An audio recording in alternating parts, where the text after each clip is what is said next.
دویم نمبر چې موت ایمان خرابوي دا یاد لرئ هغه کثرت ګناهونه دي او ډیر ګناهونه مونږ تاسو ګناهونه کوو او ما او تا ورته پام هم نه بلکې که زما ستانه تپوس شي نو جواب دی چې ما څه شی کړی هر سړی په دغه قطار کې که زما نه شروع کړي زه به م ووایم چې ما څه شی کړی ما خو هېڅ شی هم نه کړی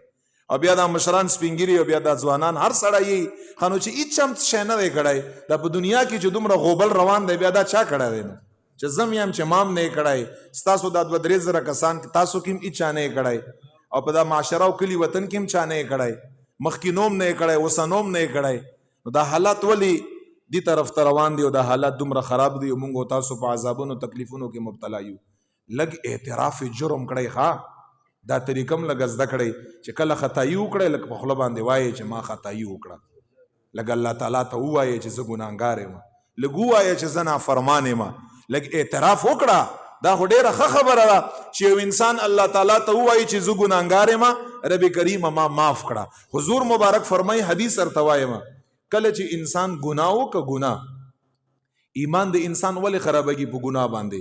چې کله ګناه وشي نبی علیہ السلام مبارک فرمایي د انسان په زړه باندې تور داغ ولګي تور داغ یو ټکی که انسان سمدستی فلفور ګناه نه توبه وباسي الله ته رجوع کا الله تعالی ډیر خوشالهږي چې ګناه نه ته رجوع کړي الله په طرف باندې او توبه وباسي زر زلدم الله معاف کوي کروڑ زلدم الله معاف کوي ته الله تکین اور ته وژاړه په خپل ګناهونو باندې ورته اعتراف وکړه چې زه ګناهګار یم چې معاف تا کا تا خو الله تعالی ته اوس پورې څه وایي چې ما څه شی کړی نو خدای پاک ورته بیا څه شی معاف کا چې ته ورته وایې نه چې ما ګناه کړې ده نو څه شی به ورته معاف کوي ته خو ووایه چې ما ګناه کړې ما نافرماني کړې الله به معاف کا حضور مبارک فرمایي تور داغ ولګي چې توبه انسان اونه باسي دا تور داغ غټیږي دا غټیږي دا غټیږي نبی علیہ الصلوۃ والسلام مبارک فرمایي مکمل زړه تور کا همونږ تاسو بعضې وخت یو بدبخت انسان وګورو هغه ته یو که نه چې سم زړه یې تور دی دغه انسان زړه تور شي بس چې زړه تور شي که نه علما کرام فرمایي چې دغه انسان بیا په اخر عمر کې ایمان او اسلام نه محروم شي بیا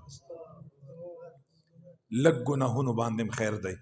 نظر ثاني وکړئ موږ تاسو ډېر خطاکار او سیاکار غوندې خلک یو